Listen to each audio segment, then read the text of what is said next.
There's widespread confusion on our southern border as President Trump flips on separating immigrant families, but doubles down on a zero-tolerance policy against those entering the U.S. illegally. Our first duty and our highest loyalty is to the citizens of the United States. We want safety in our country. We want border security. The president must continue to act, deal with these problems, which again, he can do on his own. We'll discuss what the president will do next and if Congress can pass immigration reform with Republican Congressman Michael McCaul, chair of the House Homeland Security Committee. Then, do Democrats have a solution for how to deal with the flood of illegal immigrants? We'll ask Jay Johnson, former Secretary of Homeland Security under President Obama. Plus, I believe that ultimately everything hinges on getting your politics right. saying goodbye to our friend and colleague Charles Krauthammer. We'll ask our Sunday panel about his life and legacy, and our Power Player of the Week, the man behind some of President Trump's most important nominations. You have been called President Trump's Supreme Court whisperer. How do you play it? All right now on Fox News Sunday. And hello again from Fox News in Washington. When President Trump signed an executive order this week, he said it would solve the sudden firestorm over immigration. But at week's end, the disarray on our southern border has only grown. The president's action called for ending the separation of families coming to the U.S. illegally. But there are still questions when 2,000 children will be reunited with relatives. The order called for maintaining the president's zero-tolerance policy, but the government is divided about continuing prosecutions. In a moment, we'll ask Congressman Michael McCaul, chair of the House Committee on Homeland Security, what the president and Congress will do next. But first, let's bring in Steve Harrigan with the latest from outside a detention center in McAllen, Texas. Steve. Chris, here on the ground, there's a real sense of confusion about what's next for families who've been separated. Right now, there's no clear answer. Set the children free. Protesters here think children and parents are still being separated, so they block a bus of families being moved from one detention center to another, chanting, "Free the children." They are not the only ones confused about what's happening along the Texas border. A string of politicians has come through the Rio Grande Valley to see conditions firsthand, only to emerge with more questions than answers. We have applauded the work of the Border Patrol at each of our stops. There's no directives coming out of Washington, so they're flying by the collective seat of their pants. Justice Department officials say it remains government policy to criminally prosecute families who cross the border illegally. But in courtrooms in McAllen, Texas, those cases are now routinely dismissed. The Department of Health and Human Services now has an emergency task force to speed the reunion of parents and children. But it is not clear how they will reunite children here with parents who have already been deported. One thing both sides agree on now is the goal of keeping families together. My hope is in the coming days and weeks we will see Republicans and Democrats coming together to ensure that kids stay with their parents. Together in more than 20,000 beds on military bases here in Texas and Arkansas. Chris? Steve Harrigan reporting from McAllen, Texas. Steve, thank you. Joining us now, the chair of the House Homeland Security Committee, Congressman Michael McCaul, sponsor of an immigration reform bill the House may vote on this week after rejecting a more conservative plan on Thursday.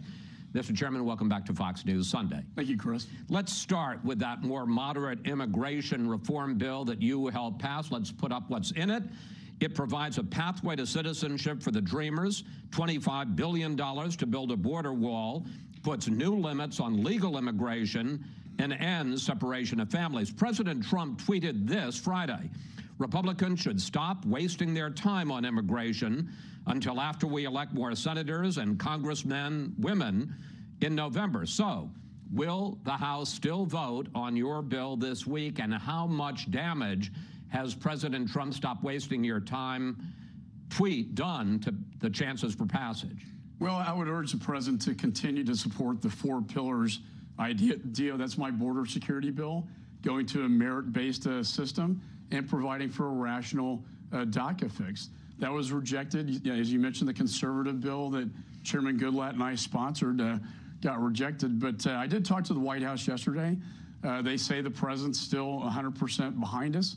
Moving forward, I think, when you look at these kids down there, and I've been down there, this is not the first time this has happened. This happened in 2014 as well. Congress needs to act to close the legal loopholes that incentivize the coyotes to bring these children into the United States. And if we don't do that, we're going to see this scenario, this human tragedy, play out over and over again. But the president's tweet, "Stop wasting your time," can't have helped. And the fact is that the reason that this bill, the more moderate bill, was put over from last week to this week is because you still don't have the votes. Well, I would call it a consensus bill. We're trying to get a consensus from Freedom Caucus, moderates, and people in the middle on the Republican side. We had a very good conference when we put a pause on that bill going forward. I felt very optimistic we're going to have a solution to this problem. And if we don't do this, you're going to see more and more of these kids at the border. And let's not forget the dangerous journey they make. The Secretary told me there were 12,000 children, 10,000 of them did not come with parents, but rather the coyote was their guardian, taking them from Central America all the way through Mexico and the United States. A very dangerous journey where they're abused and exploited. If comprehensive reform, your bill, goes down this week, and there still seems to be more likely than not, there's already talk that the House may try to pass a narrow bill which would deal simply with the idea of keeping families together, not separating them. One, is that true? And secondly, if you pass that bill, is it humane that your solution is going to be, well, yeah, we're going to keep them together, but we're going to keep the families and the children detained for weeks or even months? Well, under the bill that I hope to pass this week, we provide the solution. The problem, Chris, is that we treat people from other than Mexico, the Central Americans, different from the Mexicans coming across. We want to treat them all the same, and that is when you come in from Mexico as a child, you are detained, but then immediately removed from the country. We think if we could do that with the Central American population, that would go a long ways to providing, disincentivizing these smugglers and cartels and traffickers from bringing the kids up in the first place. But is there talk about, and is there serious thought about, if you can't pass your bill, that you go to a skinny bill that just deals with family separation? I think we at a minimum have to deal with the family separation. I'm a father of 5. I think this is inhumane, and I think the pictures that we have seen, that's not the face of America I think that most people in this country want. The president keeps blaming Democrats for the problem and the failure to deal with the immigration problem in this country. Take a look. Democrats don't care about the impact of uncontrolled migration on your communities, your schools, your hospitals, your jobs, or your safety. Democrats put illegal immigrants before they put American citizens. What the hell is going on? But, Chairman, Republicans control the House. It was Republicans who failed to pass the more conservative bill this week. It's Republicans who could pass your bill next week without a single Democratic vote. In fact, you could lose 20 Republican votes and still pass the bill. So for all the presidents talk about Democrats, if you fail to pass the bill, isn't that on Republicans, not Democrats? Well, I think our family needs to come together. But the fact is, every Democrat voted against a very, I think, rational DACA fix. They've been talking about DACA, for a year now, and we had a bill on the floor that would resolve this issue, legalize the DACA kids, and yet every one of them voted against that. I don't think that's operating in good faith either. And I also think it's important on the border security piece. I've been doing this since I was a federal prosecutor in Texas, to chairman of this committee, to deliver on the president's campaign promise to build the wall, the technology, and get the border secure. The threats. Why can't you get Republicans to support this? I mean, Democrats oppose it, certain elements of it, like the wall, like limiting legal immigration. Why can't you get your own house in order and Republicans pass the House? Well, I am the eternal optimist, and I do think there are 218 Republicans that agree with the 4 pillars of border security, ending chain migration, visa lottery, a random system, and fixing the DACA children. But you know, some of the hardline conservatives call that amnesty and are going to vote against it. It's merit-based. I'm talking about the DACA. Right, and it's a merit-based visa. It's based on merit. It's not amnesty. I mean, Raul Labrador is hardly a left-wing liberal, right? He's a very conservative Freedom Caucus guy. Actually drafted that DACA provision that Carlos Corbello on the left, they came to an agreement on that. I want to go to something else you said about all of this, because if the House does pass something, it goes on to the Senate, where you would need 10 or 9 Democratic votes to get above the filibuster-proof majority, to get to 60 votes. You said this week that you think that the Republican majority in the Senate should change the rules and end the filibuster. But, you know, sometimes when you're in the minority, that works to your benefit. And the question I guess I have is, okay, that would help you right now, but are you willing to see a Democratic president and a Democratic Senate, and that'll come at some point, able to ram anything they want through? Well, we did that with the Supreme Court, Neil Gorsuch. Not legislation. I would argue, though, that this is national security at stake. Securing that border, the threats, I can tell you, not only drug cartels, opioids, but also the terrorists. We stop 10 terrorists every day from getting into this country. I look at it from a national security standpoint. It should be a bipartisan issue, but if not, you know, the Senate has that traditional rule. I think they should waive it in this case on the basis of national security to protect the American people. Let's turn to the president's executive order this week and the confusion that it has sown at the border. Here's what the president said. So we're keeping families together, and this will solve that problem. At the same time, we are keeping a very powerful border, and it continues to be a zero tolerance.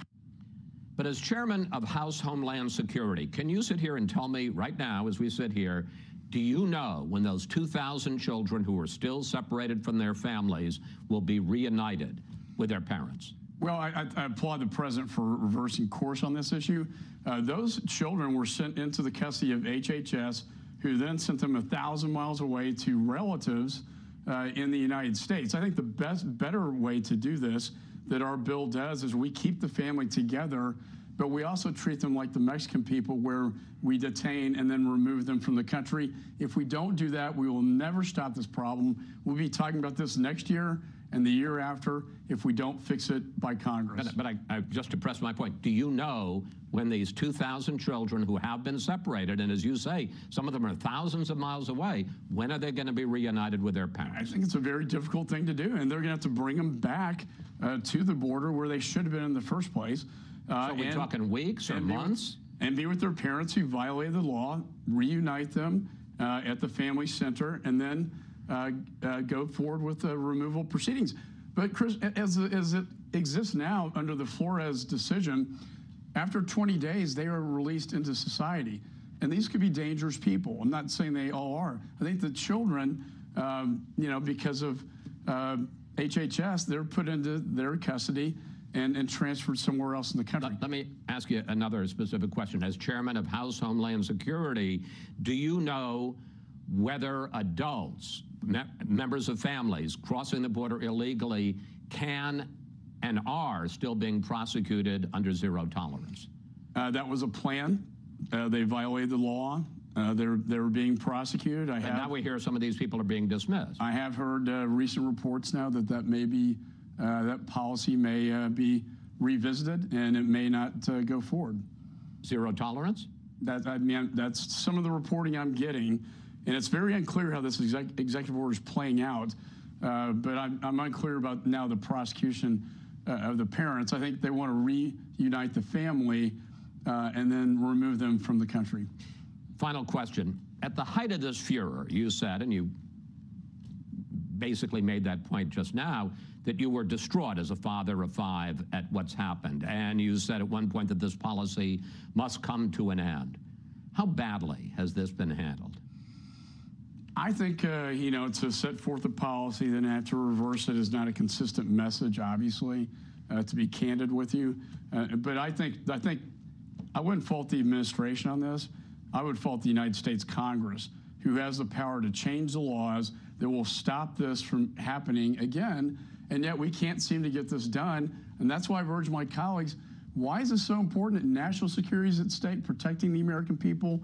We have to get this done, or we'll be seeing this scene play out over and over again. We had 30,000 kids in 2014. We're going to see the same thing this summer if we don't change it. Chairman McCall, thank you. Thanks for your time. We'll track what happens with your comprehensive bill on the floor this week. Thank you, sir. Thank you, Chris. Up next, President Trump says he inherited a mess on immigration from the Obama administration.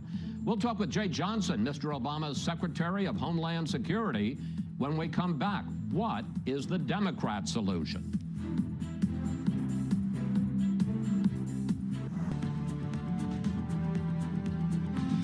Democrats say President Trump created the mess over separating families at the border with his new zero-tolerance policy, and that he alone can fix it.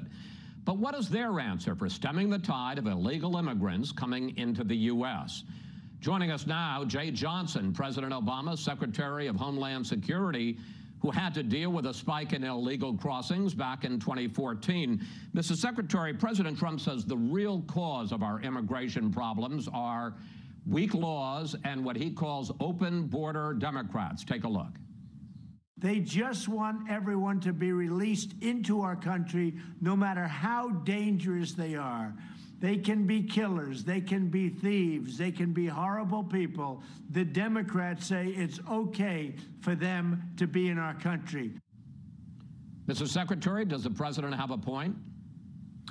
Chris, first of all, thanks for having me on. Chris, I'm not going to go down the road of the normal Washington blame game, Trump versus Obama, Obama versus Bush, or what have you. We have an underlying humanitarian crisis on our southern border that we must deal with, and in Central America. The high in illegal migration was 18 years ago. It is now a fraction of what it used to be, but the demographic has changed. It's women and children coming from Central America. As you point out, we saw a spike in 2014. We did a number of things to deal with it. We had the second lowest number in apprehensions on our southern border in 2015 since 1972. But then the numbers started to creep up again.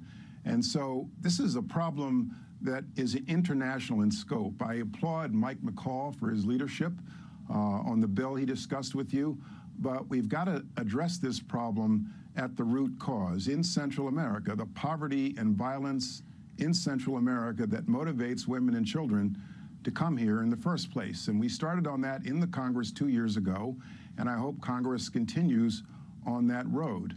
Well, and we'll get to that a little bit later, but obviously you're not going to solve the problems quickly, which are pretty systemic in Guatemala and Honduras and El Salvador. Without a doubt. I want to talk to you about some specific things. I'm not playing the political blame game. I'm talking about issues. And one of them, the president says, in the Trump administration, that part of the problem is a measure that was written by Democratic Senator Dianne Feinstein in 2008 that became law if a minor, an unaccompanied minor or child comes across the border from Mexico or Canada, we can send them immediately back to their country.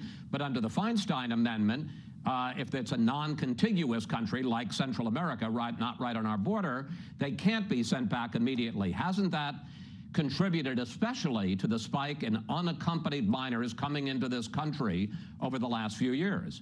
Well, Chris, what you're referring to is the TVPRA passed in 2008.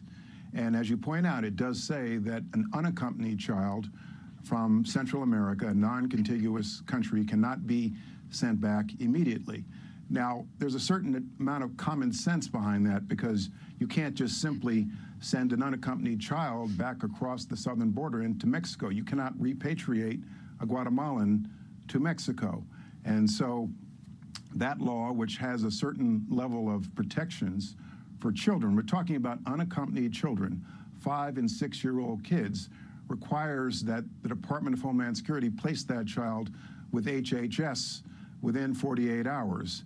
A deportation proceeding is commenced, and the child has a right through a lawyer to assert a claim for asylum. But Secretary Johnson, the fact is, we talk all about the children who are separated from their families. Of the 12,000 children that are in the system, 2,000 are children separated from families. 10,000 are unaccompanied minors. The perhaps unintended consequence of this amendment is that unaccompanied minors have flooded the area, a lot of them brought by coyotes, smugglers into the country.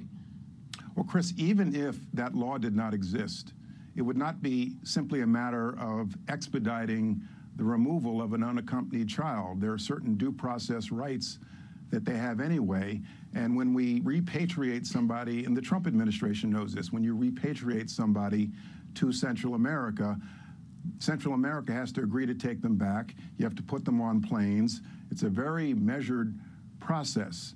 And so the TVPRA in 2008 was put in place to make certain that we treat unaccompanied children, we're talking about unaccompanied children, in a fair way. I understand that. Let's look, because you mentioned it, at how the Obama administration and you, as Secretary of Homeland Security, handled this back in 2014, when there was also a spike in children, most of them unaccompanied, coming across the border. You started jailing entire families. In some cases, not a lot, but in some, you separated children from their parents. And these pictures that we're putting up from 2014 show pictures of unaccompanied minors in effect, jail situations.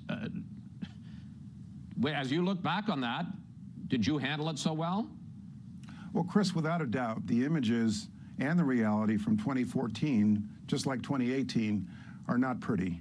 And so we expanded family detention. We had then 34,000 beds for family detention, only 95 of 34,000 equipped to deal with families. So we expanded it. I freely admit it was controversial. We believed it was necessary at the time. I still believe it is necessary to maintain a certain capability for families. We can't have catch and release. And in my 3 years, we deported or repatriated or returned over 1 million people. But again, you can deal with this on the border. You can try different things. We did not want to go so far as separate families, but unless we deal with the underlying causes that are motivating people to come here in the first place, we're going to continue to bang our heads against the wall on this issue. All right, so let's look at the problem that President Trump is trying to address right now. Let's put it up on the screen. 40 to 50,000 people cross the border illegally each month. Last month, 9,500 family members crossed the border illegally, and up to 40,000 unaccompanied minors cross per year. When I was talking this week to a top member of the Trump administration, and I told him you were going to be on the show, he said, I have one question for Secretary Johnson. What is the Democrat solution? How would they deal? I mean, it's easy to say, well, we got to fix Central America, but come on, that isn't going to solve the 40,000, 50,000 coming each month, certainly not anytime soon. How would you deal with that flood of people coming over the border now? Well, I'll tell you Jay Johnson's solution. Continue our border security efforts. Give the Border Patrol, give immigration enforcement the tools they need, but let's not go so far as to separate families, but also continue what Congress started 2 years ago, aid to Central America to deal with the poverty and violence, and also encourage other countries in the region, Mexico, Belize, Costa Rica, Panama, to develop their own systems for asylum, for refugee processing. It was someone from the U.S. Conference of Catholic Bishops who told me in 2014, you can't just simply padlock a burning building without providing people with an alternative path to safety. And so we need to develop those additional paths for getting out of that respectfully, that isn't going to solve the problem anytime soon. It won't solve it for months. It probably wouldn't solve it for years if we put $750 million, which is what we did during the Obama administration, into foreign aid in those 3 countries. They're pretty broken countries. You've got a real crisis on the border with 50,000 people a month, 600,000 people a year coming across the border. How do you stop that? And what's wrong with zero tolerance? The idea, you come across the border, you broke the law, we're going to prosecute you. 3 things. First, Chris, you're right. There are no easy fixes to this problem. And Washington is bad at investing in long-term solutions. Number 2, history will tell you, lessons learned in 2014, you can do certain things that will drive down illegal migration in the short term, as we did in 2014. But then the longer-term patterns always revert to form. The numbers always creep back up. President Trump himself saw that in 2017. The numbers went down dramatically, and then they're back up again. And so you can do these things, but we've got to make the longer-term investments in dealing with illegal migration generally. And if we don't do that, we're going to continue to have this problem. One final question, because the practical result of the program that the Obama administration put in was that you had to release. You caught and had to release some of the people with a promise and sometimes an ankle bracelet that they would come back. I want to put up some numbers on the screen because according to government numbers, 74% of those who were released showed up for their hearings last year. But that still left almost 40,000 people who didn't show up for deportation hearings. So catch and release, which is what the practical effect was under the Obama administration and until this year for the Trump administration, that doesn't really work either, does it? Well, without a doubt, it's a problem, Chris, which is one of the reasons we expanded family detention, which was controversial. A lot of people... And was knocked down by the court. That's the reason we got this 20-day ruling. It was because of the Obama administration's policy. Well, we expanded family detention, and then we ran into the issue of the Flores case, which you mentioned a moment ago. I disagreed then with the ruling in the Flores case because I think that our Border Patrol and our immigration enforcement people need those tools available to deal with situations like this. But it's a sheer matter of numbers, Chris. Right now, we have family detention capability for about 3,000 or 4,000 people. And you've got over 1,000 migrants crossing the border a day in Central America. And so even if you emptied it out completely today, it would fill back up in a matter of days. Right. So there you are. This is not an easy problem, which is why we need to invest and address the underlying causes. Secretary Johnson, thank you. Thanks for joining us today. Always good to talk with you, sir. Thanks. Up next, we'll bring in our Sunday group to discuss the policy and politics of illegal immigration. Plus, what would you like to ask the panel about President Trump advising Republicans to put off immigration reform till after the midterms? Just go to Facebook or Twitter at Fox News Sunday, and we may use your question on the air. On the fact that Strzok began it with total bias. We'll ask our Sunday panel what comes next for the special counsel's probe in a moment. Democrats forced that law upon our nation. I hate it. I hate to see separation of parents and children. We're signing an executive order. I consider it to be a very important executive order. It's about keeping families together. Well, what a difference a few days and a national uproar make as President Trump ended up signing an executive order on the separation of families after saying he couldn't. And it's time now for our Sunday group. Rich Lowry of National Review, columnist for The Hill, Juan Williams, former Democratic Congresswoman Donna Edwards, and former federal prosecutor Andrew McCarthy, who writes about legal issues for National Review. Well, Rich, let me start with you. The president says he does not like to reverse course, but he did it repeatedly this week. First, he said he couldn't sign an executive order. He did. Then he went up to Capitol Hill, said he was 1,000% behind Republicans trying to pass a comprehensive immigration reform bill. Then he told them to stop wasting their time. What's going on here? It's been all over the map. Well, this separation policy, it wasn't sustainable, and it hasn't been sustained.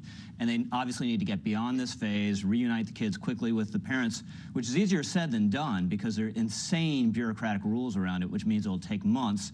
And then try to get the debate onto catch and release. And I think the policy they want to implement now makes sense and is commonsensical. Hold the kids and the parents together at the border and then deport them. The problem is there's rules that make that impossible and there's limited capacity. My understanding, DHS has 3 family detention facilities. One of them is in Pennsylvania. So obviously they would need to radically ramp up the amount of shelters they have.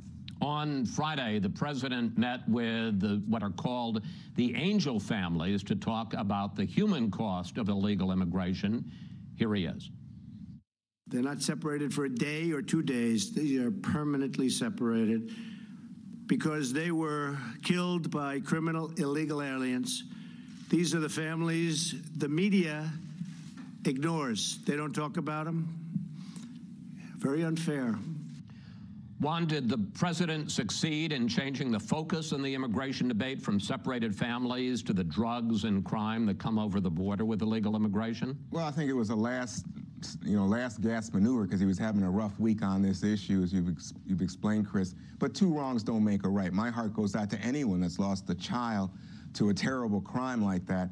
But that doesn't excuse separating children from their parents at the border. So this was a cynical act by the president at the end of the week. The statistics show very clearly that there's a lower crime rate among illegal immigrants than there is among native-born Americans. There's a 70-year low in terms of people crossing that southern border, but we've had a spike in recent months. I think this is about politics, and I think Trump has decided for the midterms he's going to demonize immigrants. And so you demonize immigrants. In a way, you talk about infestation, you talk about animals, people coming from terrible countries. To me, this is offensive, but this is his policy at the moment. And I mean, what's regrettable is that it's become about politics, not so much about immigration. And right now, he's losing on that fight. 2/3 of voters, Americans, say this is a bad policy. But the president thinks it excites his base and will get them out for the midterms. I want to pick up on that, but I want to ask you, Andy, as a former federal prosecutor, because one of the things that strikes me at week's end is the confusion. You heard Mike McCall, chairman of the House Homeland Security Committee, basically say, I don't know when these families are going to be reunited. When he was asked about prosecution and zero tolerance, he said, I don't know where that stands. As a former federal prosecutor, it can't be good when there's real confusion. The Department of Justice says, yes, we can continue to prosecute the parents of these families coming across, and DHS says, no, you can't, and they're letting some of these people go. Yeah, but Chris, we have to remember that in every single case where you enforce the law, this is a residual problem that you have. I don't know how many cases that I prosecuted where day after day, the family of the defendant would sit in the front row behind the defendant. And the signal to the jury in every one of those cases was, if you convict this person, if you apply the law in this situation, you are going to rip this family apart. You're going to separate the family. And in every case, as a human being, the prosecutor feels awful about it, the police who have to enforce the law feel awful about it, and the jury feels awful about it. I never saw a single case where somebody actually was acquitted because of that dynamic. So do you think the president was wrong to revoke the family separation aspect? If you're saying that's part of what happens when you commit a crime. It's a fact that it is part of what happens when you commit a crime, but it's also a fact that if you were going to start a law enforcement initiative, you have to back it with the resources that you need to carry it out effectively. So if we decided today as a country, we now want to crack down on marijuana trafficking, that would require a vast resource reallocation to commit to that problem, and it would mean a number of other things didn't get addressed. So in other words, there should have been a lot more detention, infrastructure. Right. We ask you for questions for the panel, and on this issue of the separation of families, we got this on Facebook from John Ward, who writes, what can Congress and POTUS do, President, to help solve the problems in Central American countries that would allow its citizens to remain there? You can't solve the problem after they reach the border. This is, of course, what we heard several times from former Secretary Jay Johnson, Congresswoman Edwards. I mean, are we really? I understand that there's a problem there and people are going to want to leave if their lives are miserable, but that isn't going to solve the problem of 600,000 people coming over the border. It's certainly not going to solve it quickly. Well, I think I want to go to Juan's point, which is that these border crossings are actually at an all-time low. And so let's be real about what's happening here. And the fact is that we do have to change the circumstances, both economic circumstances, but also the violence that's being driven by the drug trade in Central America, which is why many of these families are fleeing. And frankly, ripping babies, infants, toddlers, children from parents doesn't deal with the issue of MS-13. I think the president was like mixing apples and oranges here when it comes to what's happening with families who are being detained. And we can't be a country that, on the one hand, embraces immigration, but on the other hand, separates families, separates children from their parents. And this was legal immigration. We don't embrace. This was a policy change by the Trump administration. He didn't actually even need an executive order to deal with it. It was a policy change, and it was deliberate. And now we're learning from the president himself that it was a deliberate strategy that was actually about an election strategy for 2018. Not acceptable. Overall, border crossings are lower than they have been, 10, 15 years ago. But they're not lower from the Central American countries. Possible to hold these migrants together and then life. Very, very close to being able to be thrown out. Anything they do. FBI Director Christopher Wray and President Trump's lawyer Rudy Giuliani with very different views on the merit of the special counsel's investigation of the president. And we're back now with the panel. Andy, you've been writing for months about the special counsel investigation and the National Review, and you say that the Inspector General's report only adds to the argument that the Department of Justice should pull the plug on the Mueller probe. Explain. Well, it should pull the plug on the aspect of the Mueller probe that deals with whether the president's guilty of obstruction. And part of the confusion here is that when you talk about the Mueller probe, people seem to mean different things about it as they say it. The Mueller probe, as it was originally articulated by Deputy Attorney General Rosenstein, is a counterintelligence probe into Russia's interference in the 2016 election. I don't think anybody thinks that the entirety of that mission is a waste of time. In fact, it's an important investigation. It ought to be seen through. Then there are the aspects of it that deal with President Trump, which are very important to the governance of the country, because you can't, unless it's very necessary, you should not have a situation where the president is under the cloud of federal criminal investigation. So the question is, do they have a case on him? And it appears that they don't, as a matter of law. And the Inspector General's report underscores that, because the Inspector General's theory is that when an executive official like the FBI or the federal prosecutors are dealing within their discretion as executive actors, even if there is a possibility of corrupt intent, as long as there are legitimate explanations for any particular step that they take, we should assume that they are acting legitimately. So, for instance, even if Peter Strzok, the lead investigator for the FBI, sends these wildly biased texts and emails to his girlfriend, if there's a legitimate reason that he could have taken the actions he's taken, you've got to put the best face on it. You have to. Correct. And because the president, under the Constitution, has broader discretion than the FBI and the federal prosecutors do, and because there's more scant evidence of corrupt intent on his part than there is with respect to the agents, as we see in page after page after this of this Inspector General report, I just simply don't see a basis, even if you bought their theory of obstruction, which I never have.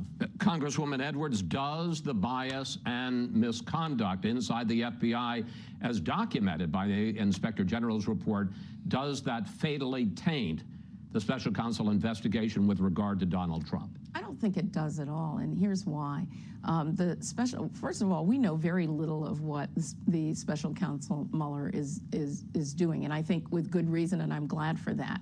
The IG report is separate, dealing with the FBI.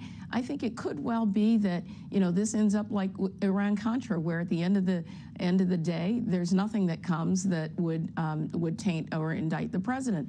On the other hand, it could end up like Watergate, that results in a resignation, or like Clinton impeachment. And so I think it's really too early to know. We've already had 5 guilty pleas. We've had 14 indictments. It's really early on in this investigation to call for an end to it. In the time we have left, I want to talk about the passing of our colleague Charles Krauthammer. Back in 2013, when Charles best-selling book, Things That Matter, came out, we did a Power Player segment on Charles, and it was so interesting. It was the only two-part Power Player we have ever done, and here is a portion of that. The best thing I had going for me is from the first day I had no hope. And no hope is a redeeming thing. I knew what life would be like, and I either accept it or you don't. And that may be the most remarkable part of this story. More than all Charles has accomplished and all he does in a wheelchair. There is not a trace of self-pity, not a bit. You got two choices now. You're either going to live a good life or you're going to live a miserable life. And that, to me, was a very easy choice. Rich, where do you think, and I just found out that you worked for Charles, one of your first jobs out of college, where does Charles rank in the pantheon of conservative thinkers and just among commentators on the public scene in general? Well, let me say, I worked for him as a research assistant out of college. I was scared the entire time. Obviously, not because he did anything to make me feel uncomfortable. He'd be incapable of that, but just he had a formidable dignity to him, and you always knew you were in the presence, even if he wasn't rubbing in your face, of a superior intellect. I think he ranks with Bill Buckley, Irving Kristol, as among the top conservative intellectuals of the last 50 years. He was one of the great defenders of our civilization, and he represented what was best about it, and his voice will be missed and never replaced. Is there one story from your days as a college graduate dealing with Mr. Krauthammer? I once inserted a typo into his column late when it was, almost going to the printer at the Washington Post, and I had to go tell him this the next day. I didn't realize in Washington actually you pass the buck and you cover for your mistakes. And he wasn't. I mean, you could have said, well, it was the paper that did it. He wasn't mean about it or nasty about it, but I remember still it rings my ear. He's like, "Why did you do it?" And like I killed my mother or something. And we came to joke about this over the years. Juan, you were on the other side fencing with Charles often, and it always struck me that whether you agreed with him or not, and Charles wasn't always right, I think we would agree, if you ignored him, you missed out on an important part of the national conversation. Without a doubt, it comes to mind because I was on the opposite side. That people talk about Wayne Gretzky or Michael Jordan as knowing where the puck or the ball is going before it gets there. So Charles was like a chess player, strategic thinker. And when it came to debate, he thought out, he had a strategy in mind, and he's going someplace. So to go along with him was to learn and to match strategies. The best example of this would be Harriet Miers, going back to 2005. I don't know, if you remember, she was nominated for the Supreme Court by George W. Bush. Then I supported her as a Democrat. I thought this is a moderate Republican, the best we can hope for from this president. He opposed her, and there was tremendous opposition from the right. They feared Harriet Miers to be another David Souter, kind of an indistinct, even liberal justice.